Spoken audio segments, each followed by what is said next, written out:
नमस्कार, आदाब, सत श्री अकाल। मेरा नाम है अमन और आप देख रहे हैं हिंदी ट्रिब्यून। हिंदी ट्रिब्यून के इस एपिसोड में आज अपन बात करने वाले हैं विक्टिम कार्ड के बारे में, महिलाओं के विक्टिम कार्ड के बारे में। सोशल मीडिया पर एक वायरल वीडियो तो आपने देखा ही होगा। एक लड़की बीच सड़क पर एक कैब ड्राइवर को उछल उछल के थप्पड़ लगा दिया। लड़की ने ड्राइवर का मोबाइल भी तोड़ दिया और बीच बचाव करने वालों से भी भिड़ गई। घटना लखनऊ के अवध चौराहे की है। लड़की का आरोप था कि कैब ड्राइवर ने उसे अपनी गाड़ी से हिट किया। पुलिस ने लड़की की कहानी पर भरोसा करते हुए कैब ड्राइवर को रात भर थाने में बैठाया और चालान भी किया। इस घटना पर पुलिस ने भी एक पक्षी कार्रवाई की और लड़की का ही पक्ष लिया। हालांकि कुछ समय बाद घटना का एक सीसीटीवी फुटेज सामने आ गया और थप्पड़बाज लड़की के विक्टिम कार्ड की पोल खुल गई। सीसीटीवी में देखा गया कि लड़की को कैब ने हिट भी नहीं किया था। इसके बाद सोशल मीडिया पर लड़की को अरेस्ट करने की मांग बढ़ गई और कैब ड्राइवर को इंसाफ दिलाने की मुहिम भी छिड़ गई। 2 अगस्त की शाम तक पुलिस ने वायरल वीडियो में दिख रही लड़की प्रियदर्शनी यादव पर मुकदमा दर्ज कर लिया। इस घटना से एक बार फिर से विक्टिम कार्ड को लेकर एक नया डिबेट शुरू हो गया है, क्योंकि इससे पहले भी कई सारे ऐसे मामले सामने आ चुके हैं जिनका पैटर्न बिल्कुल सेम था। महिलाओं ने किसी पर आरोप लगाया और बिना किसी जांच पड़ताल के उनके आरोपों को सही मान लिया गया। बाद में आरोप साबित नहीं हुआ। इस दौरान लड़कों का आत्मसम्मान, करियर और पैसे के अलावा खुद कुछ अपनी जान तक गंवा दिए। आज जानते हैं दोस्तों विक्टिम कार्ड के शिकार हुए 4 ऐसे इंसिडेंट के बारे में जो आपको झकझोर सकती हैं।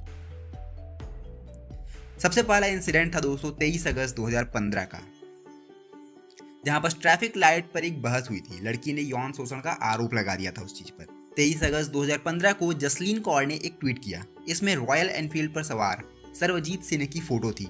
साथ में कैप्शन लिखा था कि इस शख्स ने तिलक नगर में शर्मनाक तरीके से मेरे ऊपर भद्दे कमेंट किए। इस ट्वीट को अरविंद केजरीवाल समेत कई हस्तियों ने रिट्वीट किया और जसलीन की बहादुरी की तारीफ की। जसलीन ने सर्वजीत के खिलाफ एफआईआर भी दर्ज करवाई। सोशल मीडिया से लेकर न्यूज मीडिया तक सर्वजीत को हर जगह एक विलेन बना दिया गया।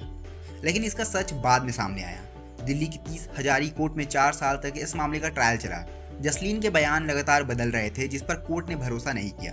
2019 में सर्वजीत निर्दोष साबित हुई। सर्वजीत का कहना था कि जसलीन तो झूठे आरोप लगाकर विदेश चली गई, लेकिन उससे उनकी जिंदगी पूरी तरह बदल गई। पापा को हार्ट अटैक आ गया, मम्मी ब्लड प्रेशर की मरीज हो गई, मेरी नौकरी चली गई, लोगों ने मुझे दरिंदा घोषित करने में कोई कसर नहीं छोड़ी। निर्दोष साबित होने के बाद सर्वजीत ने अब जसलीन के खिलाफ केस किया है। उनके वकील अमीश अग्रवाल कहते हैं कि झूठे आरोपों के लिए जसलीन कौर को जेल होनी चाहिए। साथ ही सर्वजीत को जिस प्रताड़ना का सामना करना पड़ा उसके लिए हर्जाना मिलना चाहिए। मेरा तो 3 साल बर्बाद हो चुके। इसके बाद दूसरा इंसिडेंट था दोस्तों जोमेटो बॉय की फूड डिलीवरी को लेकर। ये घटना बेंगलुरु की थी। बेंगलुरु की रहने वाली हितेशा ने 10 मार्च को सोशल मीडिया पर एक वीडियो शेयर किया, जिसमें वे बता रही थी कि कैसे जोमेटो डिलीवरी बॉय ने उन पर हमला किया।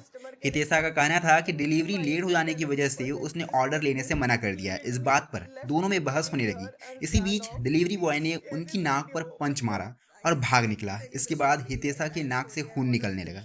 उनकी हड्डी भी फ्रैक्चर हो गई। हितेशा ने पुलिस कंप्लेन भी की और इसके बाद पुलिस ने ना कोई जांच किया, ना कोई आए देखा, ना कोई बाएं देखा, सीधा डिलीवरी बॉय को गिरफ्तार कर लिया।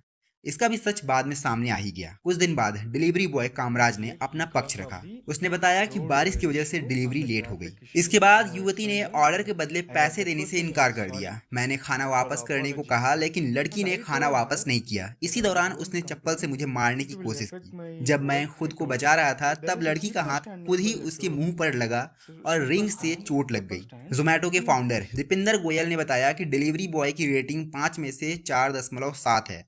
जोमेटो ने कामराज की कानूनी मदद करने का फैसला किया। इस मामले में लेटेस्ट अपडेट ये है कि हितेशा ने इस मामले में अपने बयान दर्ज नहीं करवाए। उन्होंने सोशल मीडिया पर बताया कि वो बेंगलुरु छोड़ रही हैं। पुलिस की तरफ से ये केस बंद किए जाने की खबरें भी आ रही हैं। इसके बाद तीसरा इंसिडेंट आपको झकझोर सकता है दोस्तों। ये इंसिडेंट है इंस्टाग्राम पर रेप की कोशिश का आरोप लगाने का, जिसके बाद बच्चे ने सुसाइड कर लिया या लड़के ने सुसाइड कर लिया। ये इंसिडेंट है दोस्तों 2020 की। इंटरनेट पर एक स्कैंडल सामने आया बॉयज लॉकर रूम के नाम से। इसमें सामने आया कि सोशल मीडिया ग्रुप पर नाबालिग लड़के रेप की बात कर रहे हैं। इससे जुड़ी खबरें पढ़ने के बाद गुरुग्राम की एक नाबालिग ने इंस्टाग्राम पर पोस्ट डाली। उसमें आरोप लगाया कि मानव सिन्हा ने 2 साल पहले उनका रेप करने की कोशिश की थी। ये पोस्ट वायरल हुई और मानव को कॉल और मैसेज की भरमार हो गई। ट्रोलिंग के दबाव में 2 घंटे के भीतर मानव ने 11वीं मंजिल से कूदकर अपनी जान दे दी।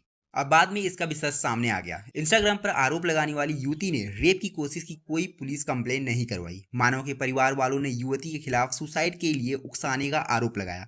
पिता का आरोप है कि गुरुग्राम पुलिस ने इस मामले में सही तरीके से जांच नहीं की। इसके बाद ह्यूमन राइट्स कमीशन ने इसकी जांच क्राइम ब्रांच से करवाने को कहा है। मानव सिंह का केस लड़ रहे वकील अमीश अग्रवाल का कहना है कि एक झूठे आरोप की वजह से मेरे क्लाइंट का इकलौता लड़का इस दुनिया से चला गया। उन्होंने कहा कि हम चाहते हैं कि इस मामले में जो भी इन्वॉल्व हैं उसे सजा मिले, साथ ही इस यातना का हर्जाना भी दिया जाए। इसके बाद चौथा इंसिडेंट है दोस्तों बस की एक सीट को लेकर, जिसके बाद लड़कियों ने लड़के को बेल्ट से पीटना शुरू कर दिया। ये इंसिडेंट है दोस्तों दिसंबर सन 2014 की। रोहतक रोडवेज बस स्टैंड से सोनीपत जाने वाली बस यात्रियों से भरी थी। इसमें कॉलेज से घर लौट रही पूजा और आरती नामक दो बहनें भी सवार थीं। कुछ कहासुनी के बाद दोनों बहनों ने 3 युवकों की बेल्ट से पिटाई की। किसी ने इस घटना का वीडियो बना लिया, जिसके बाद इन दोनों बहनों की बहादुरी के कसीदे पढ़े गए। युवतियों का आरोप था कि लड़के छींटाकसी कर रहे थे। लड़कों को गिरफ्तार करके जेल भी भेज दिया गया। बाद में इसका भी सच सामने आ गया। उस बस में सवार बाकी यात्रियों ने सामने आकर बताया कि मामला छेड़खानी का नहीं था, ये सिर्फ एक सीट को लेकर विवाद था।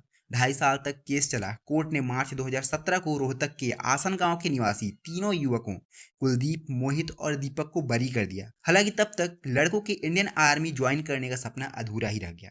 तो ये थे दोस्तों वो 4 इंसिडेंट जो बताते हैं कि कैसे वुमेन्स आज के समय में अपना विक्टिम कार्ड खेलती हैं और जो निर्दोष होते हैं उन पर सारा ब्लेम लगा देती हैं। फिलहाल के दोस्तों इस वीडियो में इतने ही। इन इंसिडेंट पर आपकी क्या राय है कमेंट बॉक्स में जरूर बताइएगा और वीडियो पसंद आएगा तो इसे लाइक जरूर कर दीजिएगा। मिलते हैं बहुत ही जल्द दूसरे वीडियो में, तब तक के लिए धन्यवाद।